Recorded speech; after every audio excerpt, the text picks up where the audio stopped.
Good afternoon, everyone. Welcome to Beyond the Outer Realm. We are broadcasting live on the United Public Radio Network, UFO Paranormal Radio Network 105.3 FM, 107.7 FM from beautiful New Orleans. So, Beyond the Outer Realm is a spin off show of the Outer Realm Radio, which will air live tomorrow night and Thursday night. So, be sure to stay tuned at the end of the show and we will let you know who's going to be joining us. Going to be a great week, spooky month, only going to be great stuff. But today we're talking about curses. So we're going to be exploring cursed items, places, people, delving into the ancient lore. And of course, this deep discussion is going to be taking place with my dear friend, Carolann Iadarola. Hello, hello, hello. How are Blessings, you? everyone. Oh, I can't hear you. Oh, Oh, that's bizarre. I hope everybody else can hear us over there. I see Heidi's Yeah. in. Oh, hey, hello, hello. Okay, let me just see what's going on with that because we're having a bit of a tech issue here. Hold on. Hopefully it's just on my end, but again, nope. See me moving here. See me moving here. I don't know. Can you guys hear Carolann? Okay. Well, yeah, your microphone's muted. Okay, I can't unmute it for you. Yeah. Oh, whoop. I don't know. I can't hear Carolann, which is going to be a problem if we can't have a discussion. Uh-oh. Yeah, that's not good. I don't know what's going on with that. Let's see. Can you hear me now? I can't. I can't. Let me pop out and see if it's Oh, Heidi said she hears us. You can Heidi. hear me? Yeah. Yes. Oh, I don't know then. I don't know. Let me pop out. Let me come back. This is crazy as well. Okay. My gosh. Okay, here we go. We love tech issues around here, right? I think you guys said you can hear. I'm looking in the chat. I know Heidi said she can. Z-Sun, you can hear us. Well, Michelle's going to pop back in, but today we have an exciting topic. Can you hear now? They said you can hear. Yeah, Heidi says she can't hear. Wayne says he can't hear. So we can yeah, Michelle can hear us both. Yeah, I don't know. Okay, now he can hear you. Wayne, can hear me? Okay. I can't hear Carolann. This is not going to be a good thing. Oh no. Should I change my Now, mic? yes, You he think? can hear you. Wayne can hear us both, but I still can't hear Carolann at all. So I'm not quite sure how we're going to get around this one. Double checking. Yeah, everything is showing okay. Yeah, Michelle said she can hear us both. Yep, I got you now. Don't ask me what happened there. I don't know. I'm looking, and all of a sudden there you are. Okay, tech issue averted. Wow. Holy cow. Oh, all right. Well, welcome. I'm glad that you guys can now hear us both. That doesn't well, we're on the same soundboard. Yeah, we can see each other. But yeah, no, everything is all in one. But okay, let's just, like I said, crisis averted. So let's just get down to some good Can you hear me? conversation. Yeah. Oh, It just that was weird. all of a sudden, you just started talking, and I'm just like, I don't know. Maybe because we're talking about curses. Who knows? Right? Maybe that's a thing too right now. I don't know. That's yeah. Well, with that being said, we're good to go. Curses indeed.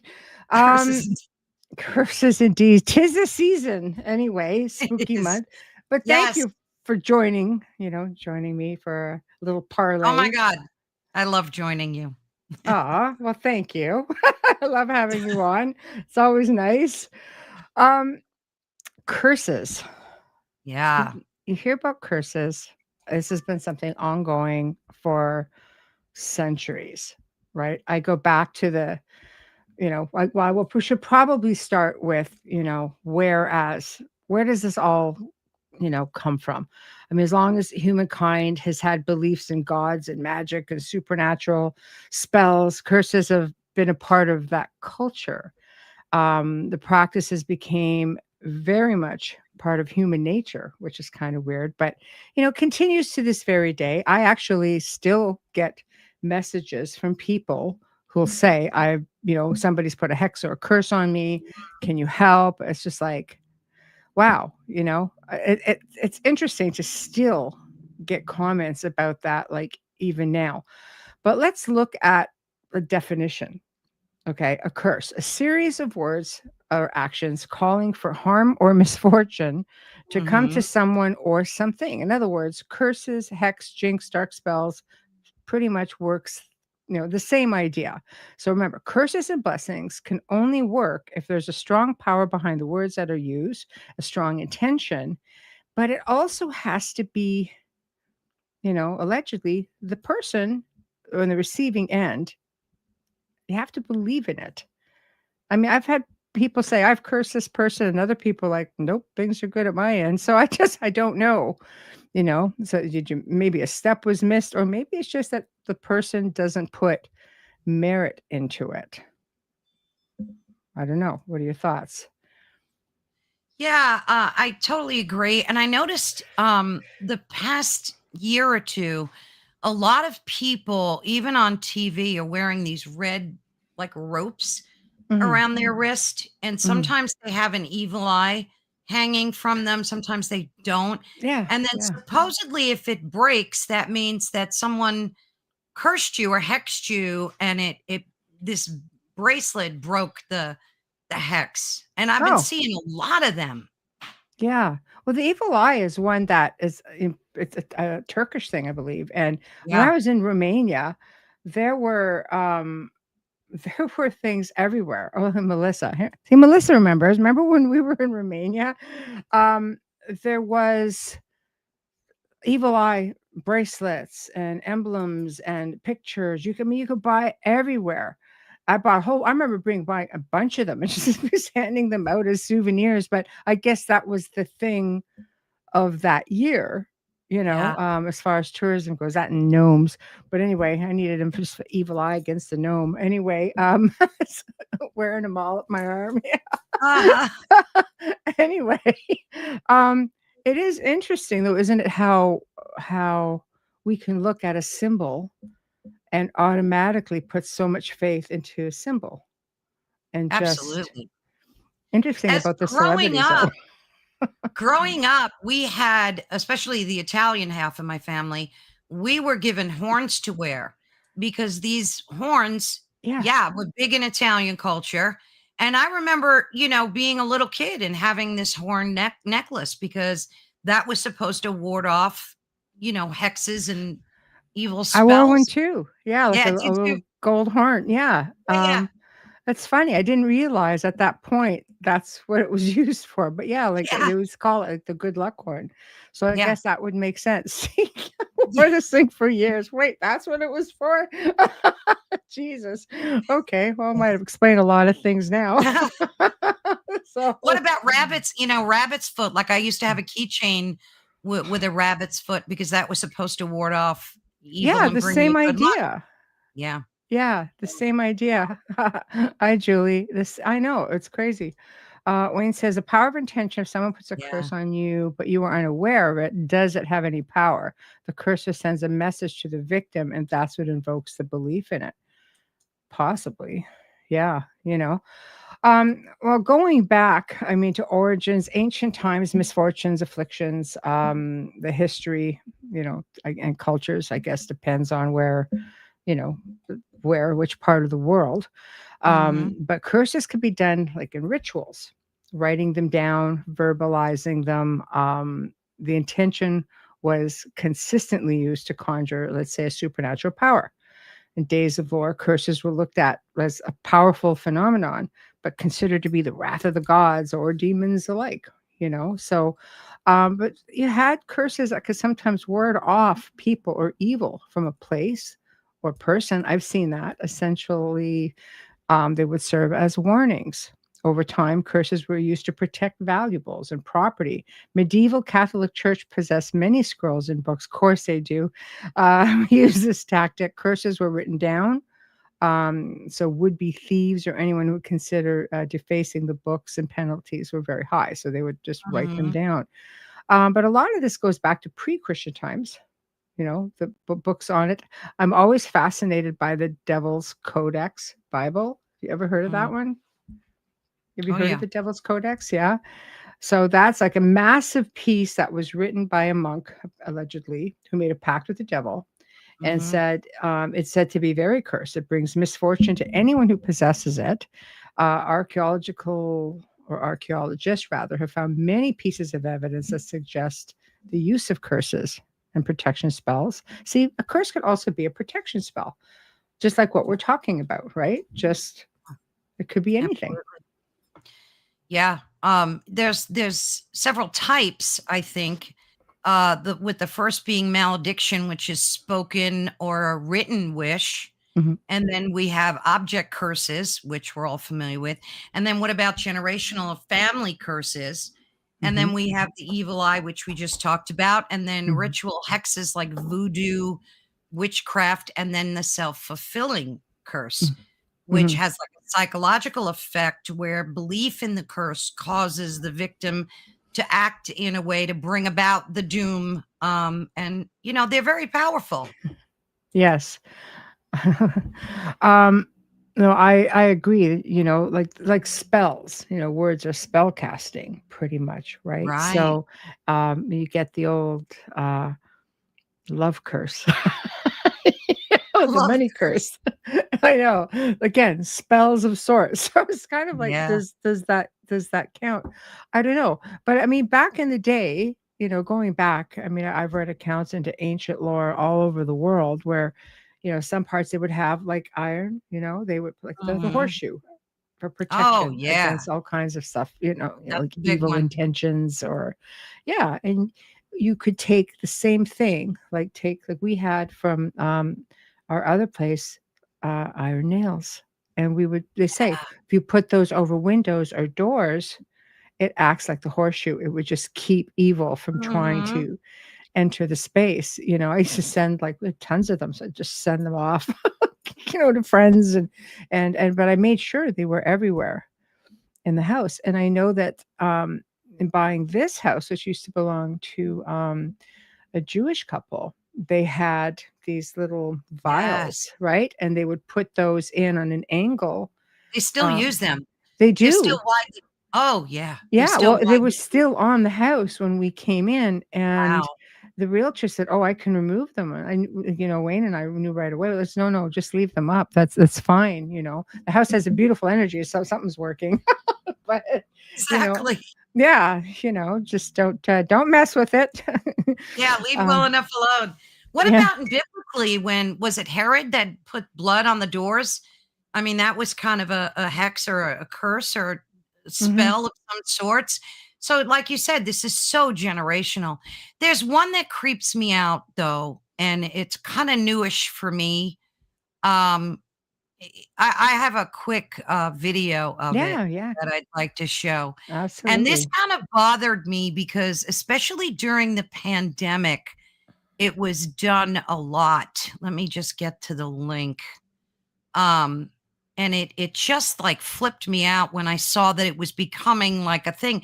It's called destiny swapping, the curse of touching elbows. Let me. Oh, yeah. I put that one up. Now I'm going to be walking around with elbow pads. I'm telling you.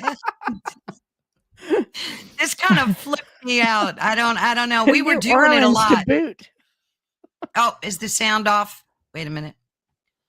You always have to cue up the sound with these videos. You already know how I feel about New Orleans, but what's happening there now is a lot scarier than just a building of like ghost nuns. Have you seen the viral video of the guy playing the Shadow Man music because there's a man on Bourbon Street trying to get him to rub elbows with him so that he can tell his fortune to him or whatever. But the guy won't do it because he said the Shadow Man taught him better. Smart dude. What he's trying to do is destiny swap. Apparently there are these people that can sense when someone comes by that has like a light energy, meaning that they know that whatever they've got is something good, whether it's like wealth or the ability to be like a psychic or something like that. And they seek them out and they try to get them to bump elbows so that they can swap their destinies, meaning he gets whatever you got and you end up with him. But why the elbow? Why doesn't he just like touch him on the shoulder or something? Because in voodoo and in like all kinds of like history way back, they believe that the elbow is like a hinge. Your elbow switches directions and changes where things can go, and it changes up easily. It's like a hinge of fate, and a quick bump of that can change their destiny and yours. And it's never a good thing when they ask you to do it. They always want what you have. Effects of these are slow acting. You'll start feeling like things aren't going your way anymore, like everything's bad, everything's out to get you. You might start feeling unwell for no reason. You get a cold you just can't shake. You may lose your job or lose your home. Meanwhile, the guy you bumped elbows with is now on a winning streak. Protect your elbows. And if you think someone did knock your elbow, go home, wash your hands, wash your elbows in salt water. Then light a white candle and say, "What's mine is mine, and what's theirs shall return to them." If you're going to be in places like that, maybe consider having like a little pouch of salt or a silver coin in your pocket. So next time you're in New Orleans, be sure to keep your eyes out for elbow bumpers and, poop on the street, because that's... I mean, that's kind of freaky. Elbow pads, padded helmet. I don't know. I'll That's tell kind you. of, that's kind of, I've never heard of that. And it's kind of like that old, here, pass this gift on, and this person will Yeah. pass, and then you will have longevity or success, or it's like a swapping of energy. It sounds to me, Yeah. well, like all you'd have to do is an energy reversal, Mhm. I I but don't know. I saw a video. It flipped me out, and it kind of like made me start digging into this. There were these two weightlifter wrestler kind of dudes, and one always was the winner in this competition. I'm not into it. Don't know their names, but it's a legit thing. Mm. And the two of them is side by side, and they're picking up like massive amounts of weights.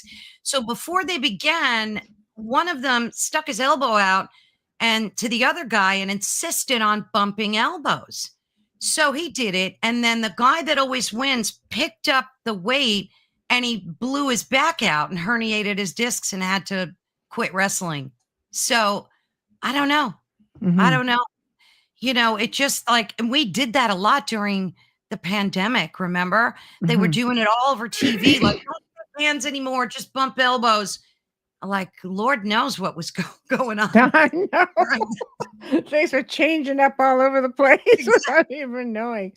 It's strange. I mean, I've never heard of it, but obviously, there's something else. If you put, again, it's like a Stope effect. If you put enough Yeah, power into something, like into the belief of it, does it absolutely. make it a thing? I don't know. But I don't know. They used to have these things called cursing tablets.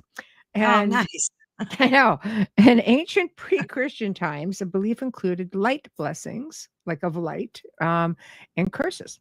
The concept of dark curses would be considered an association with witchcraft, obviously, darker spirits. But Mhm. cursing tablets were an ancient way of using malevolent spirits and powerful gods to do the bidding of the individual. Don't try this at home, kids.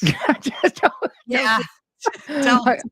Oh, oh gosh. Anyway, so the individual would scratch down their intentions or do a binding spell and put it into this thin lead tablet, which is funny for lead because lead can pretty much repel energy. So Mhm. that's sort of interesting. Anyway, so they would roll it up, and they had a process that we do. I'm not going to put down the whole process. I don't want to see it going on all over the place. Yeah. But anyway, it would be placed in some place safe. Usually, it could be buried with the dead, right? It could be put in temples, things like that. But the ancient tablets have been found, like throughout archaeology and throughout the years, and they had horrific intentions like etched into them. It got so bad in ancient Europe that everything bad that happened was attributed like to curses and hexes and things like that. And of course, that makes big business for amulets and like what we were Yeah. just talking Yeah. about, you know? Absolutely. I know. It's interesting too, because if you think about love spells, they never end up good. Mhm, Either the person becomes like overly obsessed with the other person, and they just never end good. And you would think something, well, you can't force another person's energy without consequences. I mhm, think especially if you don't have good intentions to start with. mhm. But it's just interesting to me how love anytime I've ever read anything with love spells or curses, they just never end up good. So why do you think it is? Do you think, especially when you're putting good intentions, do you think Yeah. it's because, um, you're messing with the formula, like you're messing with destiny? And do you think that that in itself is a no-go? No, no. Yeah, there's something about just love in and of itself, the power of it, maybe because it's so pure in intention. Mhm, And, it's a very spiritual thing too. I mean, think about it. You fall in love, mhm, like it mhm, just seems, and then you have your soul mate, or, you have like a soul contract with people. And maybe mhm, you're right that messing with that brings, bad consequences. Like I never heard of anybody casting a spell for love turned out good. Even in movies, if you see mhm, movies, it always ends up bad mhm. with Yeah, there's somebody something dead or to that, you yeah. know? There's something to that. I have to say, like, one thing I have learned, doing energy work of many different types, Mhm. I've you think you pretty much got the energy thing down, but I'll tell you, like, having a special little person in my life, um, I stopped saying, like, I believe in being, like, in love, which is very different than loving, you know? Um, Absolutely. but they say, "Well, I love you with all my heart." And Mm, it's funny, then I saw one quote that changed everything for me, and it said, "I love you from my soul, because one day mm. my heart will stop, and my brain will not allow me to remember you." Like, it will just be my essence, my soul will always love you and remember you. So now Yeah. whenever I said sees or I remember I see said little person, I always say, "I love you from my soul." Yeah, And that so sounds now better. yeah, Yeah. now he's starting to, "Oh, you know, that's nice, grandma." "You'll get it one day. You're a smart little gaffer. You'll get it one Oh, day." yeah. You know, Yep. but I thought that was very interesting, um, like how we become conditioned to saying a certain thing, but when you really think about it, it's it's Yeah. it's very different. It's true. The physical just stops, the heart stops, the brain will eventually stop, but the essence never does. Yeah, It's true, eternal true, true. And then I've heard a lot of people talking about how our heart actually has a soul or is of is its own. imbued with soul. So, and again, it's so much about intention. Mhm, And then I heard too, which I found so interesting, is that all these words that like the word good morning or morning, like, why would you say morning? Yeah, that's nice, Heidi. Or heart and soul, yeah. So yes. I'm thinking like maybe we should start taking the power of a lot of these words back. Like, Mm, because I think a lot of them were given bad intentions that maybe shouldn't be, or I don't mhm. know. I just like the word good morning. We all say good morning. And they're saying, oh, it's such a negative thing. You shouldn't You say, mourn your "Top of the morning. day." Yeah, yeah, yeah. Right. No, it's Yeah. true. Well, I think it's over time how many things get shortened as well, Yeah. you know? I don't know, greetings, Yeah. top of the Absolutely. day, like, there are different things, and I think it goes the other way as well, with I think intention is huge. That you have a lot of faiths that'll argue, "This is ritualistic, you shouldn't do it." And then, And I know this, and this was brought to my attention again from a Christian friend of mine who was a minister, who used to be a minister. And he said everything really, in a way, is ritualistic. Even in the Christian church, we Oh, light yeah. candles, we say prayer. Prayer, it could be considered a sort of of a spell and incantation. That's despite how it makes people feel. That's about, again, intention.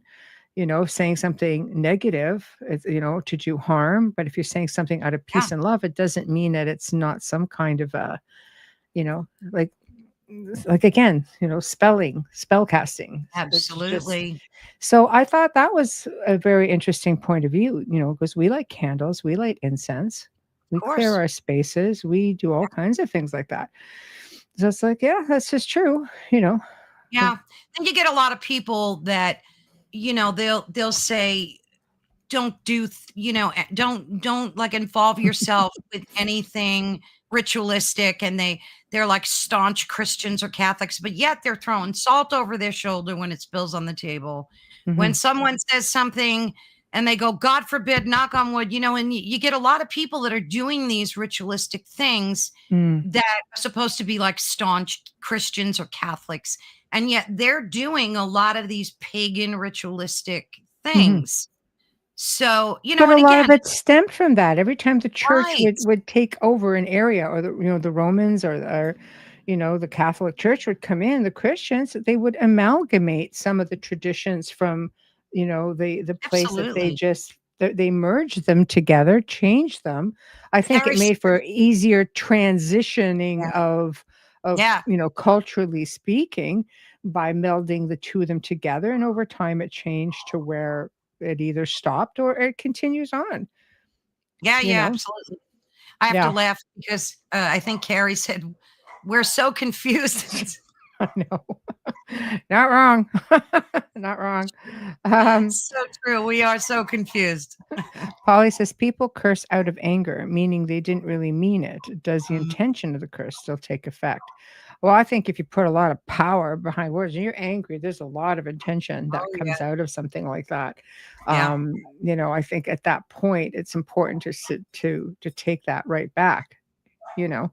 Um, But, that's that's why, like, I found that the cursing tablet's interesting because some of the Yeah. horrific things they were finding even back then, you think when you put something down and you're looking at it, Mm. that it would you realize at that point, it's pretty intentional because you're Oh, you're yeah. etching it into metal, and you're putting it in with, like, in a place of worship or in somebody's home or in a Right. grave. It gets really crazy. Um, Yeah. yeah. Well, think about too when you get up in the morning and say you stub your toe and you like that starts your day in Mhm, kind of a negative space. Then you mhm, go to the grocery store and you're in a kind of grumpy mood because your toe still hurts. And then everything there on in, you meet grumpy people, you have arguments in the grocery store, you're yeah. yelling at people out your car window, and it's like you curse yourself in Mhm. a way, right? Well, So energy gets trapped as well. yeah. Like if like I always have you've heard me say on the show before, with intention, the power of words. Mm, There's a lot of power in words. You get into yeah. an argument, whether it's on the phone or with somebody in your home, and you go out for the day and you come back, that energy, like there's so much strength that gets put out there when Yeah. you're mad, that it sits there. And then you wonder why you're feeling foul when you go back into that room in the next day or Absolutely. two. God, it's, "Oh, God, I don't know why, but I'm just a bit of a mood today." Well, Mhm. it's a matter of cleansing that space so you don't have that.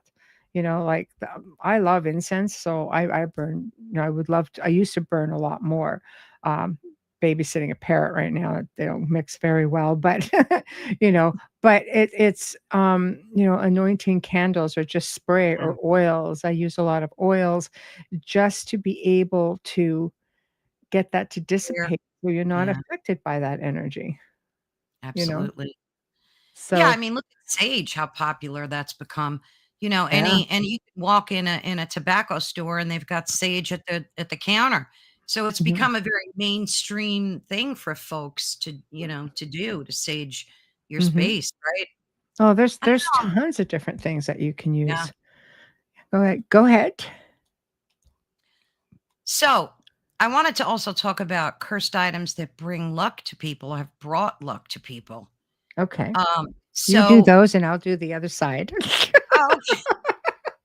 Now I found it interesting when I was researching that not all cursed things can bring bad luck, but they can also bring good luck. So there's a thing called the demon's necklace in Japanese folklore, Mhm, and this necklace is it's infused with like ruins, and mhm, it's cursed to summon shadows, misfortune, maddening whispers. But the flip side of that is under a full moon, if you have this necklace, it grants bursts of fortune. mm, It can make a bankrupt person win lotteries. It helps build wealth by wearing it all night. And if you use these demonic whispers properly, you can get prophetic investment dreams. So I'm like, where's this necklace? I want I one. know, I need me one of those. I Yeah. need Yeah. I just, but again, like there are consequences to that. But under special conditions, that's what this necklace grants. Mhm. It almost reminds me of rubbing Aladdin's lamp, Yes. and you get three wishes, but the genie could also be, horrible and mean. And we've seen and heard folklore about that. So maybe there are both sides to cursed items. Who Mhm. knows? I mean, there's a bunch more. Yeah, yeah. There's one called the Sea of Flames diamond, much like the Hope diamond that was Yeah. very much cursed. And this is a fiery ruby from an Indian temple. And it was initially cursed to grant immortality while dooming loved ones to grief and death. Sounds Mhm, horrific, right? mhm, But on the flip side, the owner of this diamond gains eternal life, prosperity, and they yield inheritances, business booms. And there's a tale that a French aristocrat lived 150 years amassing wealth because he owned this diamond and he got whispers of stock tips from it. Wow. So, I don't know. Yeah. Crazy stuff, right? Yeah, yeah, yeah. No, I mean, it's interesting when you think of a cursed, a positively cursed Yeah. I mean, things item. could be. What if Mhm, you're putting, that energy into an item and it mhm. just, I mean, think about how many times we've had necklaces given to us from, you must have loads of them, Michelle, in your lineage, right? That, were given down from your great great grandmother. And, you feel like, oh, I need to wear this because it's my, think about baseball players that like wear the same socks too. And Mhm. because Or they're afraid that superstitions and stuff, yeah, exactly, yeah. So these yeah. things are cursed, but they're Mhm, cursed with positive energy, I guess, right? mhm. No, for sure. Then you get into things like well, there's a whole list of cursed items, you can get into Robert the doll is a big one. Oh, This is a creepy. hostile thing, you know? Creepy AF. I know, they've got Robert the doll is a big one. For those who don't know, he's in Key West, Florida, and he is said to unleash misfortune on those who mock him or take his photo without first asking politely. So guests have reported car accidents, job loss, accidents soon after the visit, like pretty Mhm. hardcore stuff, but there's definitely something to it. And the crying boy painting. Geez, Another one. it is, but what's weird is it doesn't have to be a specific one. It seems to be, it was I've had a guest on Me the show who's talked about his copy, and this guy, he'll say I was pretty skeptical until I ended up having one of these. And the original one, I think that well, they became popular in the UK back in the 1980s. So this isn't one of those really old, well, I guess old now, so like 45 years. But on the grand scheme of time, There's all kinds of them. And even though thousands of copies are mass produced around the 50s, apparently, nothing was ever revealed up until the 80s, where they started getting like a lot of reports of devastating house fires. But yet the painting was never ruined. The painting was always that's intact. crazy. And that's the That is copies crazy. of them too. Yeah. So That I what don't know. makes That is so what crazy. makes that a thing? Yeah. But So, getting back to Robert for a second, yeah. tomorrow I'm airing at 4:10, right, Michelle? I think it Yes. is. Yes. Fiona Dodwell wrote a book on haunted dolls, right? And Robert was one of the dolls that she talked about in there. And you should all watch that. It was a great conversation. Um, one of the things I noticed out of the gate was the first paragraph of her book was a disclaimer, and she said she wouldn't put pictures of the actual dolls in her book because a lot of people claim that even looking at pictures of like Robert the doll brought them misfortune and bad stuff happening to them. So she had an illustrator draw the pictures rather than put a real photo. So like as I'm doing research, I'm finding pictures of Robert and I'm like I don't I want want to look at him. No. Yeah, see. So it's that intention thing again.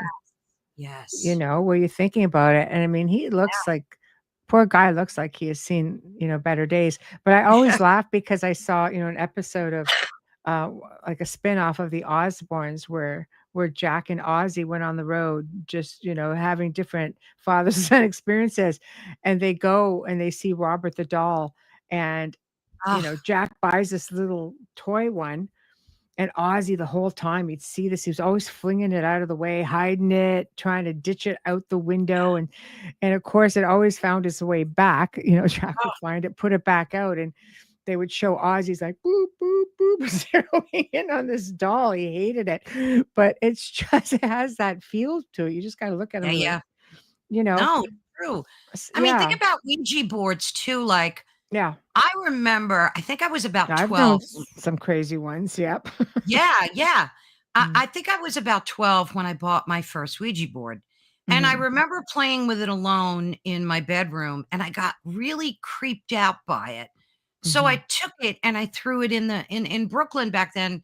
We had garbage pails like right in front of our homes, and they were encased in like a patio.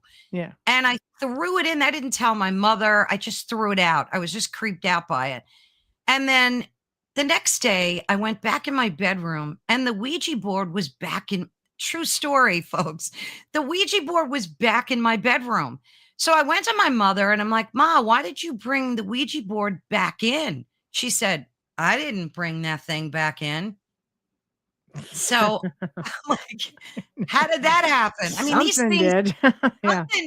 something Yeah. did. I Yeah. mean, and I asked my dad to break it into pieces and ditch it. And then finally it stayed away. But that was Yeah. kind of trippy. I mean, can these things be cursed just because they are like The historically? I don't cursor know. is something attached to it that can Yeah. be, Ouija boards, like to me, like again, they're a tool. A lot of it comes back from intention and so on, which you can do with the board, you can do with the pendulum, you can do with a different type of divination board, you can do it with a voice recorder, ghost box, Yeah. phone Yeah. app.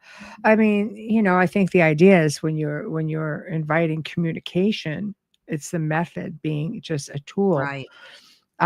Question: do positive, negative curses lose their effect when the curse or the meaning is an obsession? I don't know. What are your thoughts, Caroline? That just kind of reminds me of what we were talking about with love. Love becomes an obsession.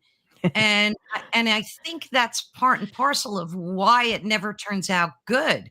And you're putting all this energy you're into this spell, this ritual, and I don't think the intent is good to begin with, even though you think it's love. It's not. It's like stalkery. And a Mm. lot of women think and men think that they're in love with a person, and it's not. It's like obsession. It's not Mhm. really love. So I don't know. A lot of It people could have no clue what love is, you know. Yeah. It's a tough one. True. Yeah. So I think you need an understanding of that to make you break from that. But I think, and personally, I mean, I'm definitely not an expert on this, but I think the more attention you put into something definitely can amp it up because, again, there's a belief, there's the intention, there's all that energy being poured into it. Mhm. Does it just stop if, first off, if the person doesn't know about it? Yeah. I think it's like a 50-50 thing. If it's made known to the person who is the object of the curse or intention, you might get that focus from that end as well, which again, does it create like a tulpa effect Yeah, sort of, yeah. right, sort of thing. But I think if it's something that when you say, when the effect, does it lose the effect when the curse or the meaning is an obsession? I think if you're obsessed, there's a whole lot of intention going in there. Yes, absolutely. You I know what just else? my hormones, maybe. The hormones, right? Could be. That's Yeah, yeah. good. That's good. Yeah. I think also what gave curses a bad name too are a lot of people would go get readings done by psychics, and like one of the very first things out of the gate is they tell you, "Oh, you're cursed. You know, you got to pay an extra $100 and come back, and we'll Oh, get rid of the the money curse." pit. Yeah. The money pit. The money pit. Yeah, Yeah. yeah. I It don't gave know, man. curses a bad name. There are things out there that you can attribute. When I see a true curse, like I think of, for example, the curse of Jacques de Molay, a Knights Templar. Mm, So he was the last, considered the last Grand Master, October 13th, right? 1307, they were rounded up, disbanded. Uh, King Philip IV of France, who was mm, obviously deeply in debt to them. The story goes he was in debt to the Templars. He spearheaded this entire charade. Many were tortured into making false accusations. On yeah. March 18th, 1314, Jacques de Molay was burned at the stake on an island Oof. on the River Seine, so in France, pretty much right at Notre Dame Cathedral, by the way. As he was dying, nothing like a dying curse, let me tell you. Oh, The gee. energy, the guy is on fire. There's going to be some intention like nobody's Right. business. So get this. So as he was dying, he cursed the king of France, his descendants, Pope Clement, everyone who supported his death. He stated that within a year and a day that both men would die. He stated that Philip's bloodline would reign no more in France. So what happens? Clement died Mm, first from a damaging disease, is all they say, on April 20th, 1314. So we're talking literally 2 days over a month. That's it. Okay, so wow. within a month or roughly a month, he dies. Philip died of a stroke while hunting shortly after the Pope. That was Oh, quick. word. All of his successors died tragically. So from 1314 to essentially, I guess, to 1328, all three of his sons and grandsons had died. Over 300 years of rule, okay, it no longer existed and fell within 14 years of Jacques de Molay's death. Like Wow. that's now that is a powerful curse, That is.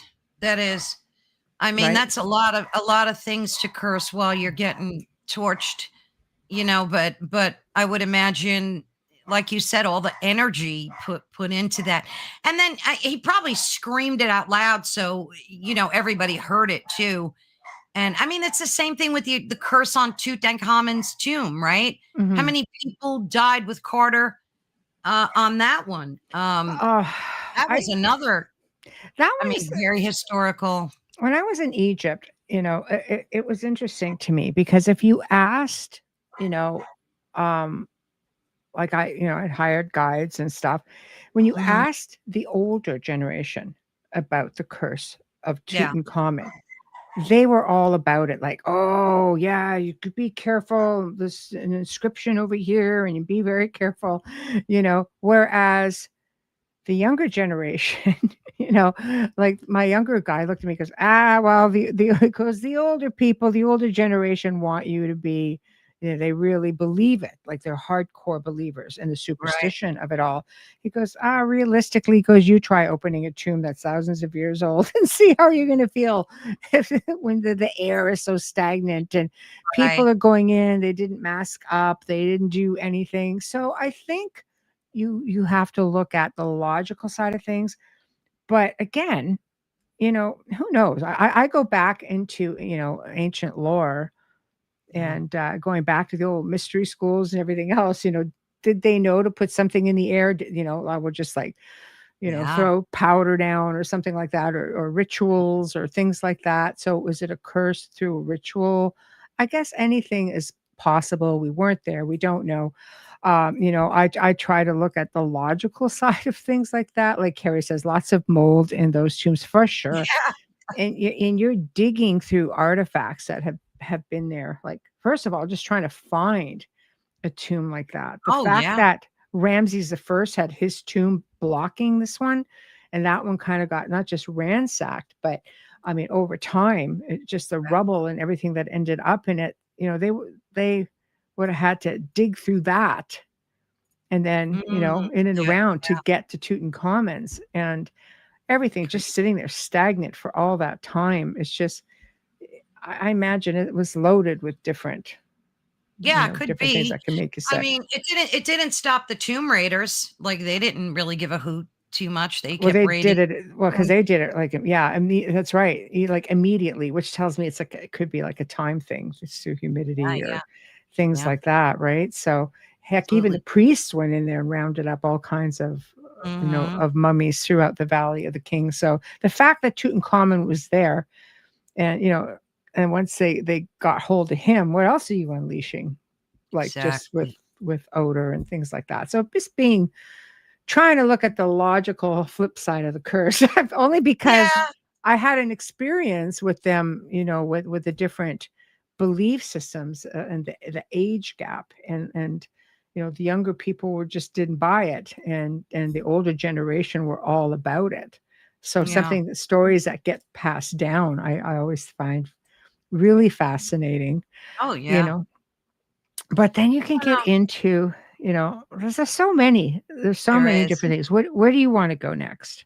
Oh, there's one that creeps me out. Well, the other one is the poltergeist curse, and that's kind of Oh, newish. That was that's a good 82 to one. 88. So heartbreaking. Yep. We're Yep. talking about the horror film, The Poltergeist, which is one of my favorite movies. Hmm. Not because she had the same name as me, but Yeah. I always hear that Carolann, get it, run from the light or whatever. But it Yeah. was the And a actress. creepy little voice. Run, Yeah, Karen, run. the Yeah. actress Dominique Dunn was strangled by her ex after filming. Hmm. Then child star Heather O'Rourke, who's Carolann, died from bowel obstruction or Crohn's. Other cast members have had heart attacks, cancer. The director, Toby Hooper, I think his name, he dismissed it, but there are so many eerie parallels that Mm. this hex just seems to keep its lore. Like people, in the Mm. younger generations know about this movie, and they Well, they that keep it that's kind of going. creepy. Yeah, Yeah, right. a lot of people died, like Yeah. Julian Beck, who was like the evil preacher, had cancer. The one I found interesting was Will Sampson, the native shaman guy, who died of a heart Mhm. lung transplant. But he was a real life medicine man, and he performed an exorcism after they finished filming.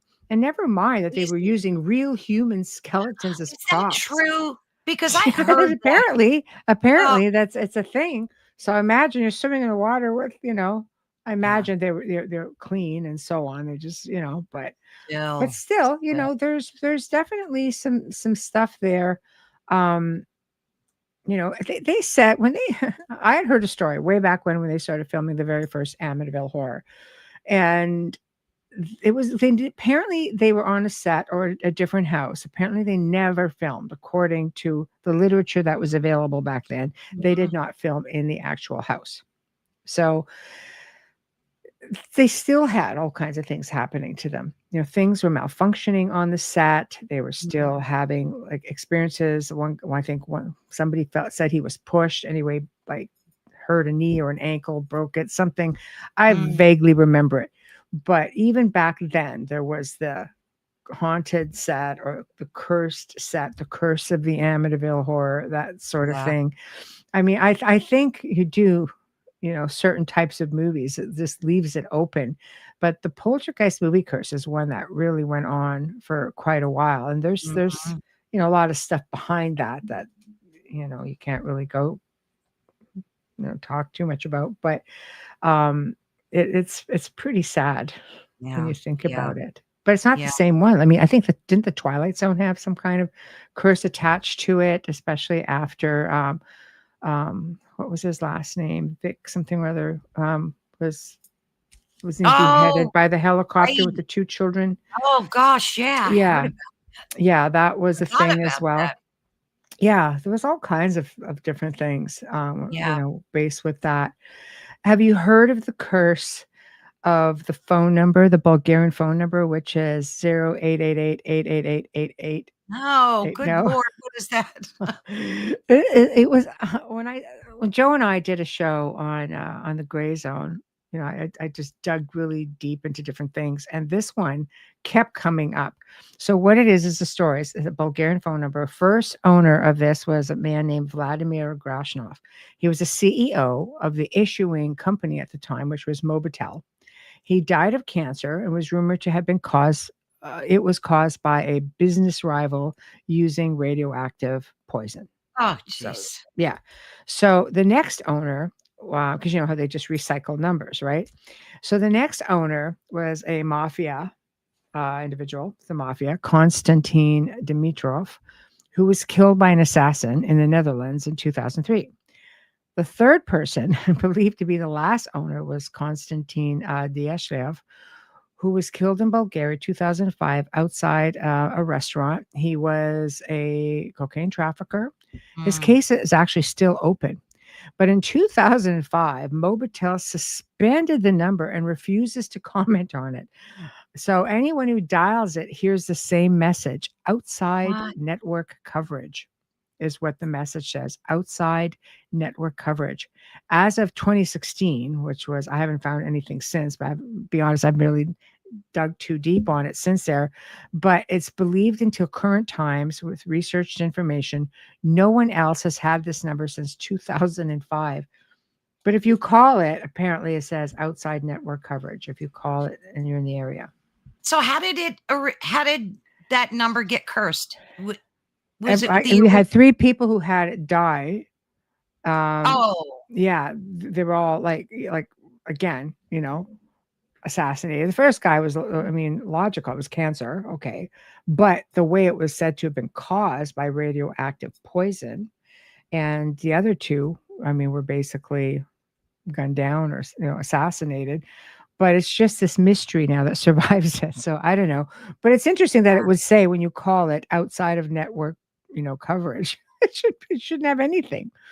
no. There shouldn't That be is anything. creepy. It's different. I wouldn't want that phone number. I wouldn't want that. That Yeah. is creepy. Yeah. And would you classify that as like a cursed thing? Yeah. I would say it would be Yeah, right? but it's Cursed it's like item? or is it a thing? I mean, it's a number. It's a Yeah, it's phone number. weird. It's not technically anything Thing, tangible. yeah. Yeah. So, yeah, so that's different.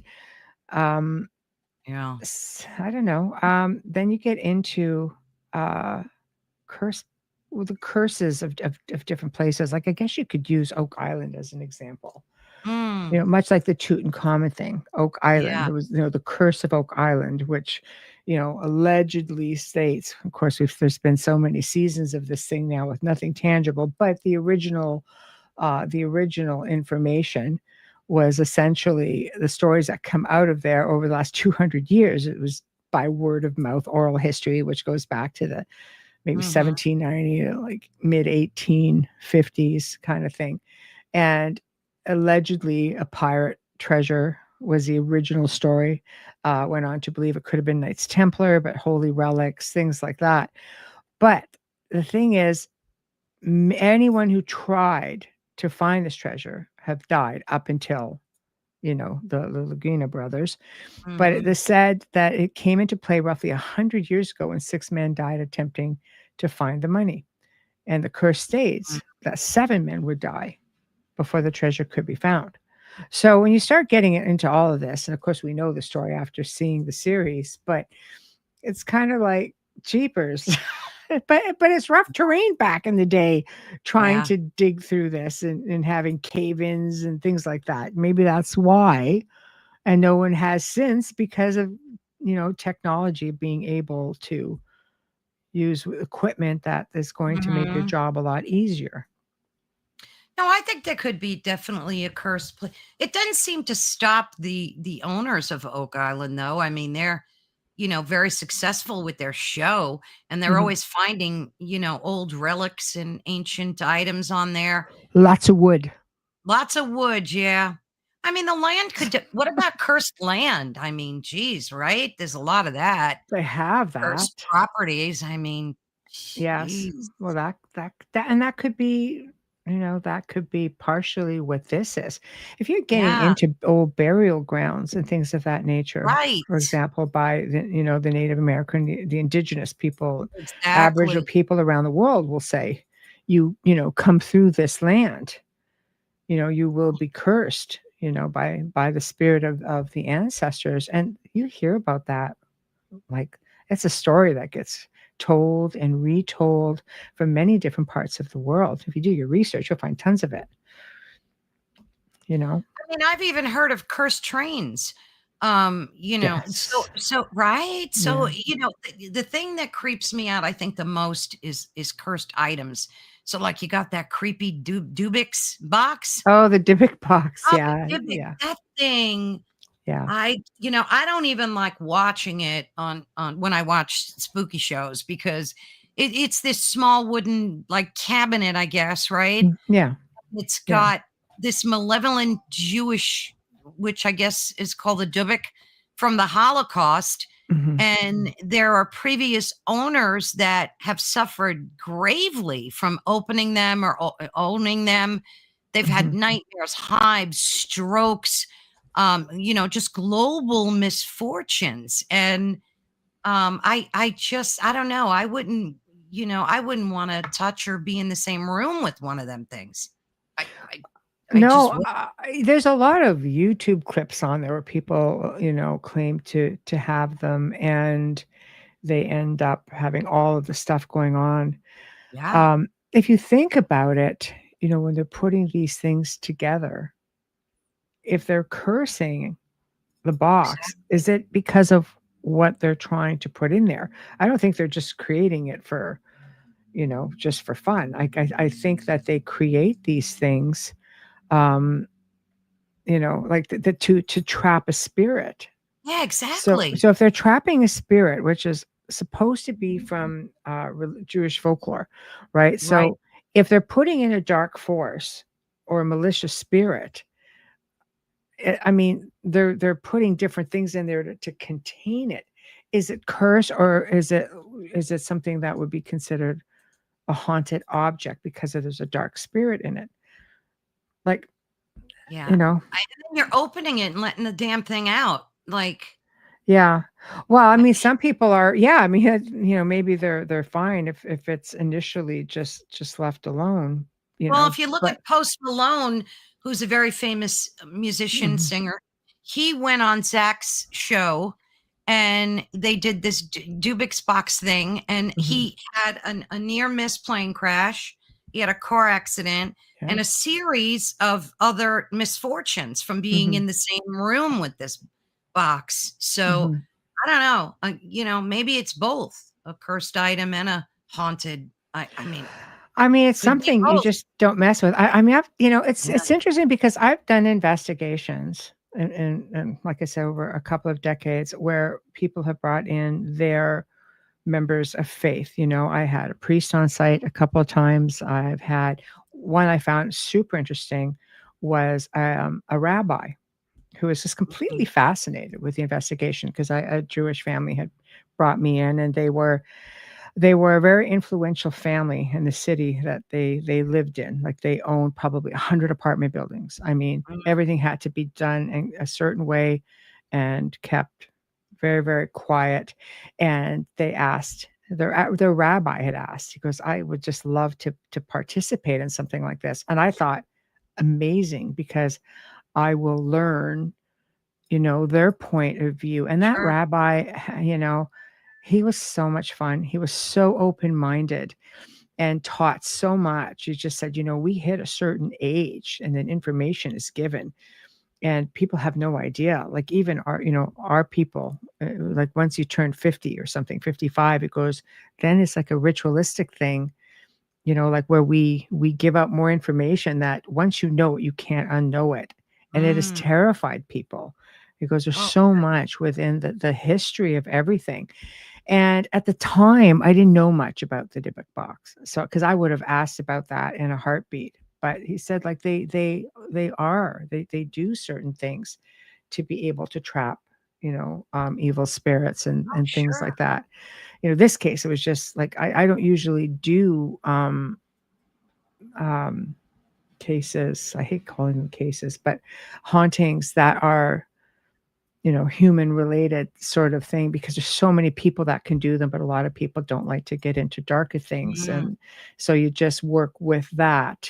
And that's all I've done literally for 2 decades. And I've worked with people all over the world from all different walks of life, different Oh, religious yeah. backgrounds and faiths. And so, but right there, he's telling me, that we do things, that we can get rid of things. And some of the stuff, like, even when you start talking about golems and things like that, when he had talked to me about that, I Yeah. thought, wow, that is fascinating when you're hearing about, the golems and the whole folklore behind that. And it's just interesting. I Oh, imagine he could have filled me in on a lot with this had I known, but they definitely know. I mean, there are people who specifically will go to a synagogue and try to meet a oh, rabbi sure. who can help them get rid of Absolutely. evil things or, Yeah.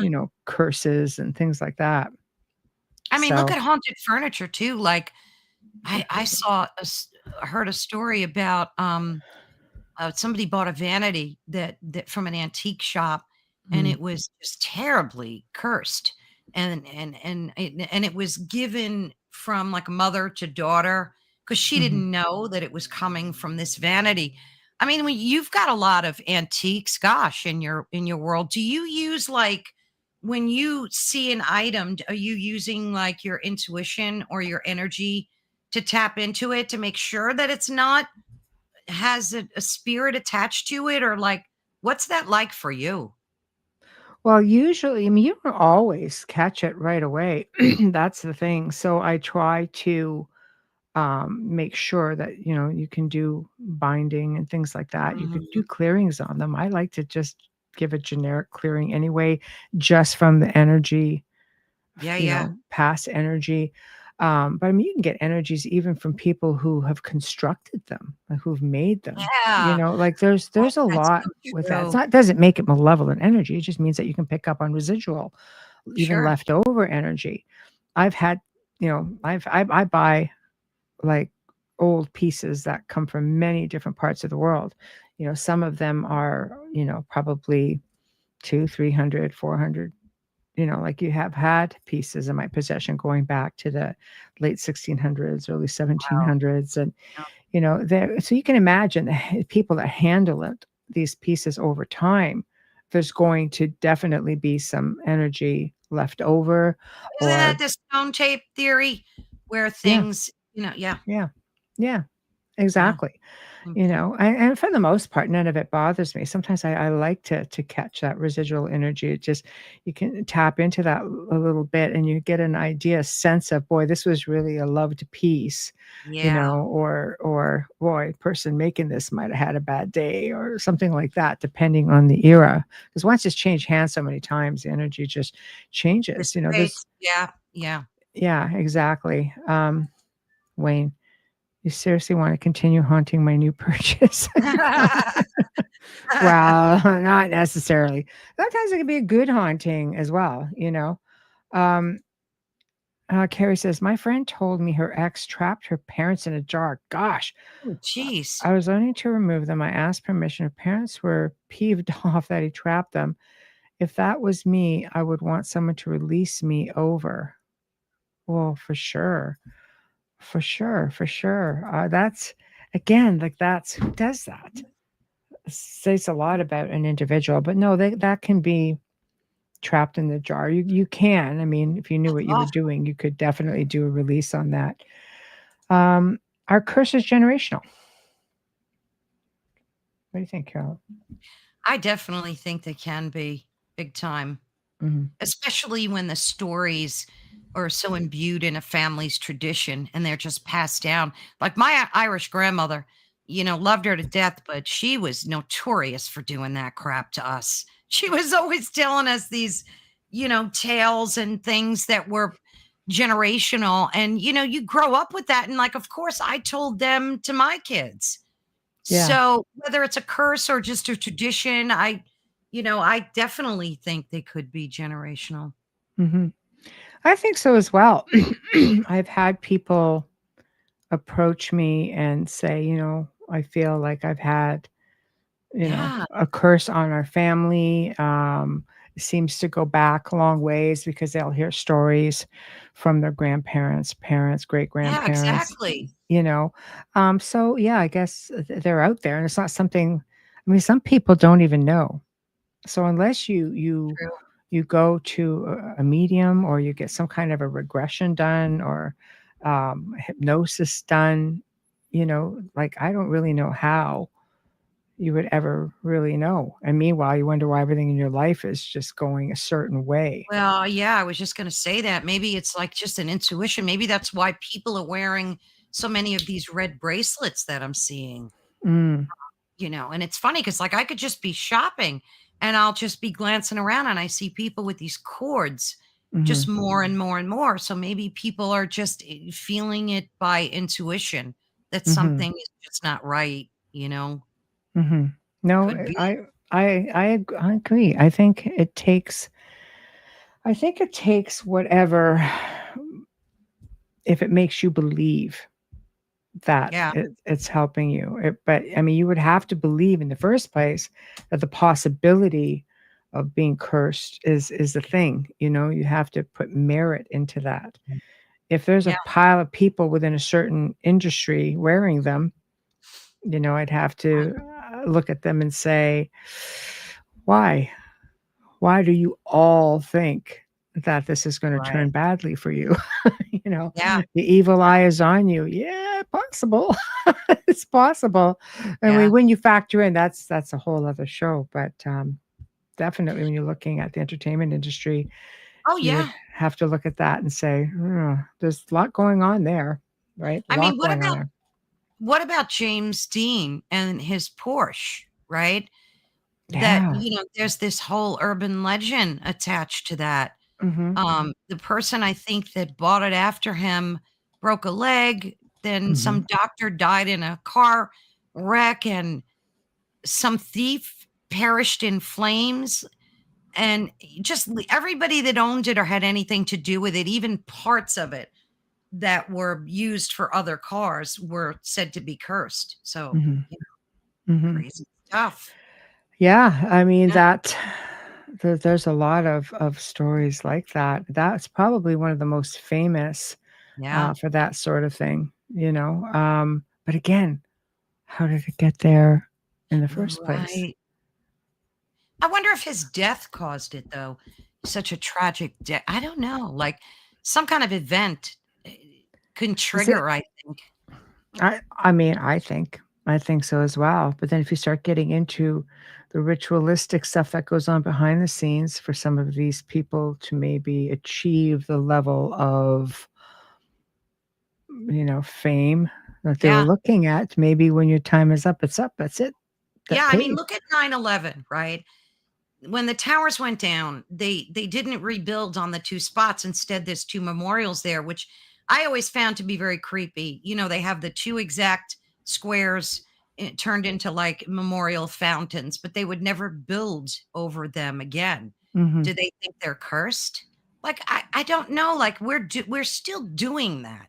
We're still participating in that whole mindset. So is it Or mindset? is Is that out it, of respect? I don't know. Like, yeah. Is it really, um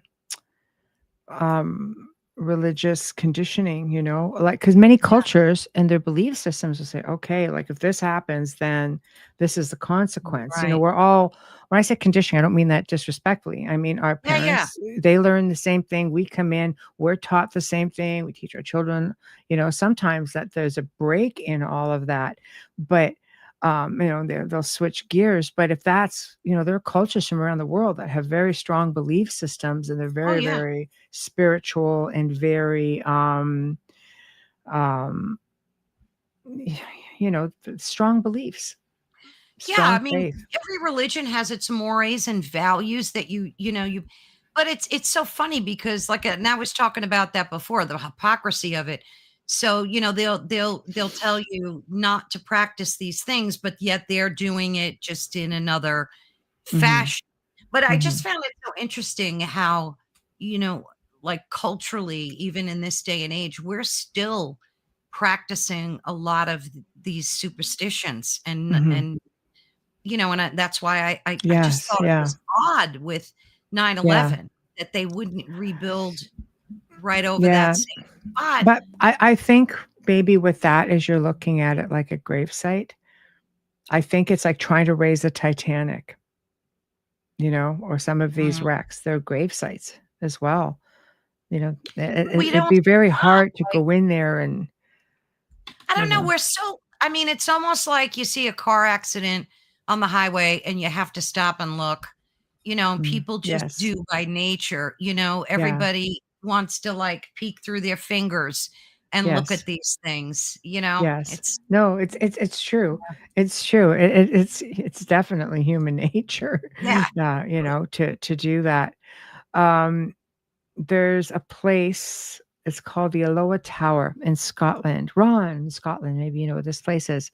Located in Clackmanshire, Scotland, the tower has been the subject of a curse for the last few hundred years, since the 16th century. The Earl of Mar was said to have destroyed the local abbey to take the stones to build a palace for himself. This angered the abbot, and he cast a multi-part curse of the Erkshire family. Some parts of the curse have come to pass. He stated that 3 children in the family would never see light, and 3 of the Earl's ancestors' offspring in the family were born blind. Oh The my God. Yeah. The curse also stated that the house would burn down. This occurred in 1800. It stated the house would lay in ruins until uh, a spagling grew from the roof. In 1820, a sapling, rather, I'm all right, I can't read my own writing, a sapling was seen sprouting from the roof. And since then, the curse was said to have been lifted. Oh, There's also a bridge in the UK, I think I think it's in the UK, where if you cross it going over into a castle, I can't, the name eludes me right now, but like dogs even would just jump right off this bridge to their I've death. seen video. That Okay, broke you my know the one? heart. They Yeah, commit suicide, the dogs. yeah, yeah. So That what is is, crazy. yeah, see, like Oh, there are I was things so out upset. there that, yeah, there are things out there that we're never really going to, we're not going to know what it is. Haunted objects or cursed objects. Yeah, that just seems to be a thing that goes on. The Hope Diamond's the most famous, obviously. Yeah, Keith, yeah. Tom Common, you know, like, so you could get into things like, again, talismans, which like the red bracelet.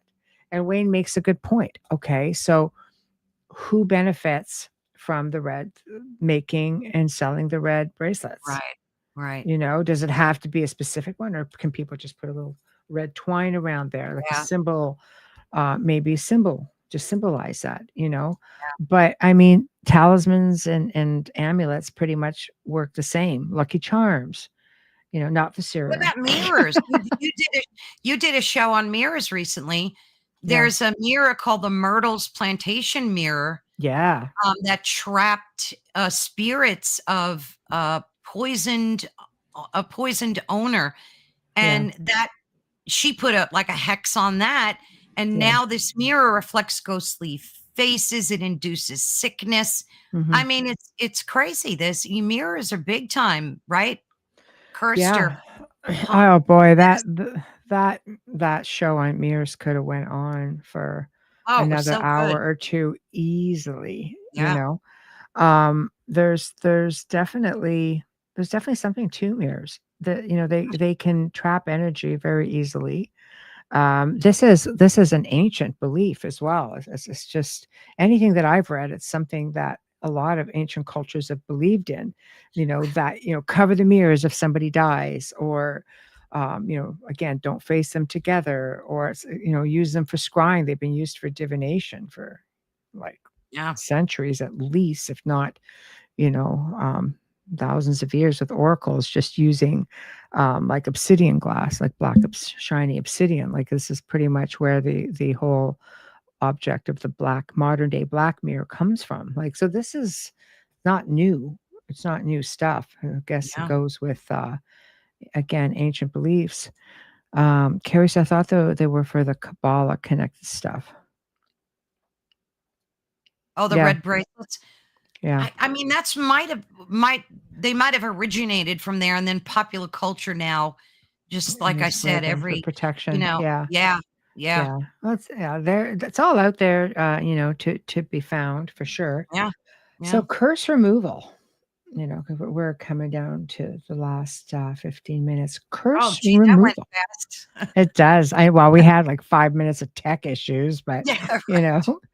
but it's believed that an individual target, which is cursed due to ownership of a cursed item, uh, can apparently rid themselves of it by simply removing the item from their, as they call it, their loves from having the item. However, the curse will remain on the item. So the next person who gets it may not Yeah, that be sucks. right so lucky. So if the person is targeted by a third party, then there are many ways to rid themselves of it. One is by reversing it. That's, it's like energy removal, reversal, and sending it back to the sender. Multiple ways of doing this, of course, and again, just to save a lot of this article, because I'm reading an article. One may opt for the removal called a curse breaking. Apparently, this only works if the caster has applied conditions to the curse itself. So Mm, that's interesting. So again, it can be found out through divination, scrying, tarot. You can definitely find it. You can always get this trap the curse apparently. So essentially, it means that you are redirecting the curse into an object and burying it. So there are different processes for this as well. So mhm. curse removal is a bit more ritualistic, and there are a lot of people out there apparently who have done a lot of different things to achieve this and have done it. Prayers, there are prayers. Always recommended to reach out. I always say it's recommended to reach out to somebody who's more versed and knowledgeable on the topic. But yeah, there's a lot of articles on this stuff. Clearly, I mean, you can go out and find it. So, you know, I am not uh, overly versed in all of this. I can definitely reverse energy, no problem. But working specifically on curses is not. I get a lot of requests for it. Oh, do So, you? yep, Jeez. it's amazing how many people out there think I'm cursed. Yeah, And it's like sad. a lot of times you're not necessarily cursed. You're just going through a string of bad luck. It Exactly. happens. Yeah. Unfortunately, I met somebody just a couple of weeks ago. Somebody I was having a conversation with, and she goes, "Can you try to remove this curse from my family? Oh, We're all jeez. sick. We're all, got bad luck going on. Certain family members. It's like, well, not necessarily bad luck. Some family members are just really difficult. Yeah, So, absolutely. yeah, so I mean, it just becomes perspective but if you believe it, I think you can manifest it.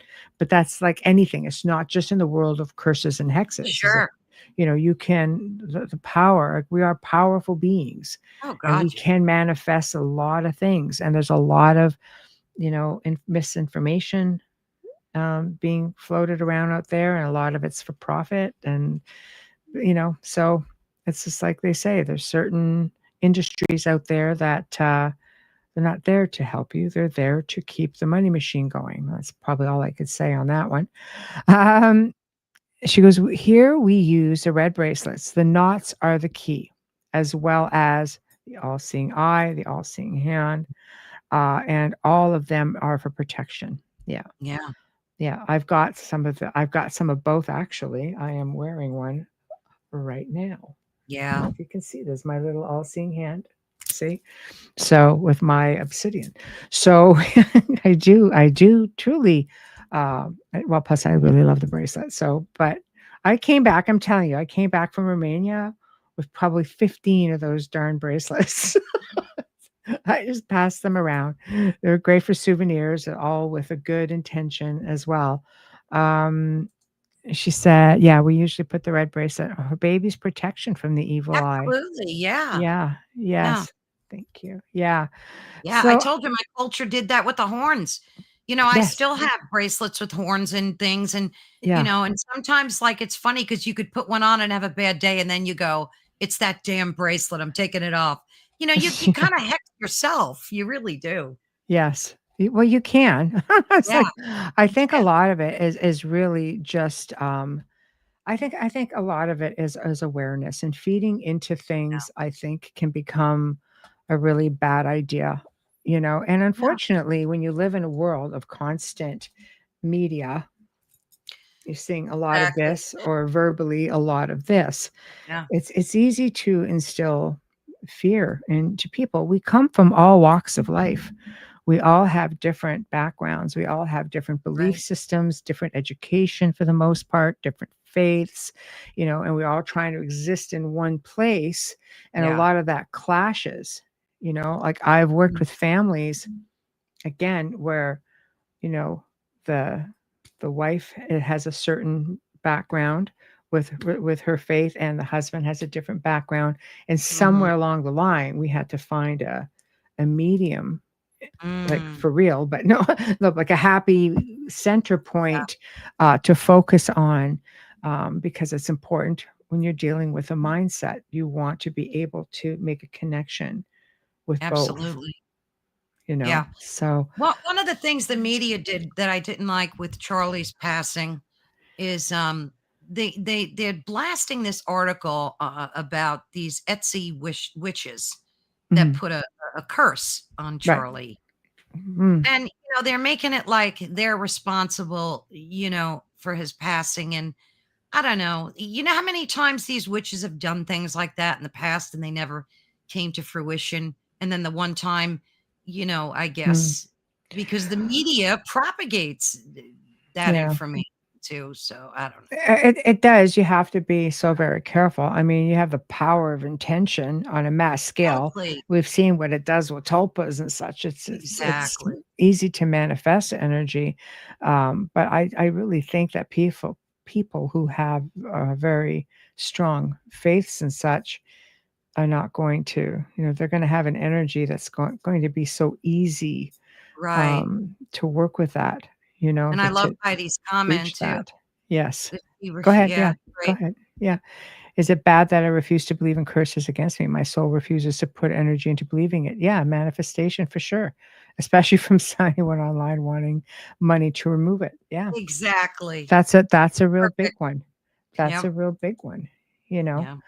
But I think that, you know, in the end, it was a fun topic to talk about, you know, Oh, being absolutely. this time of year when you're getting into so many different areas of, Yeah. you know, the obscure sort of, so to speak. But Yeah. curses, yes, people, places, items, events, you know, How about step on a crack, break your mother's back? I mean, we've had these since we were kids, right? Do you know how yes. many times I wouldn't step on a crack because I thought I was going to break my mother's back as a child? So, like, Yeah, you so is know, that a curse or does that fall under like whole superstitions? And we'll have to do a show just on superstitions and belief that would systems be because awesome. it would be a lot of fun because Yeah. there's so many. There's There's so tons. there's so many, you know. Tons.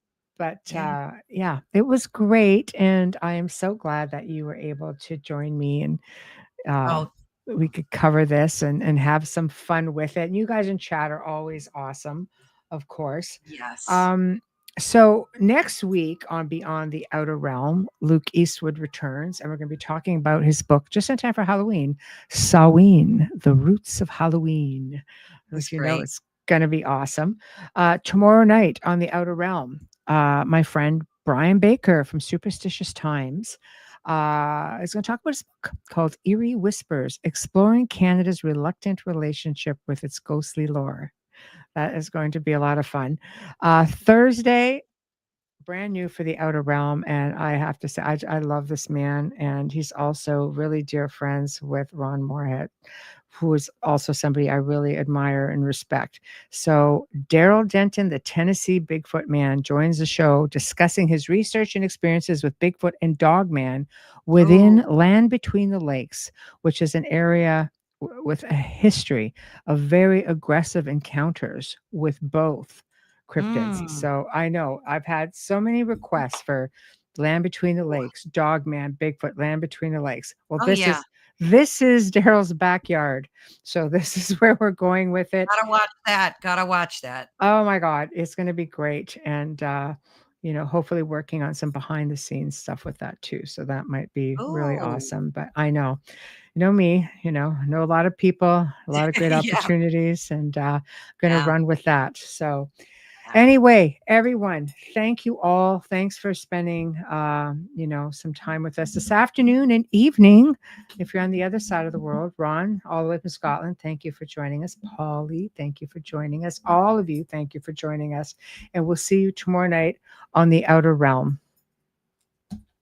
Thank you all. Thank you, Michelle. You're welcome. Bye-bye. Bye-bye.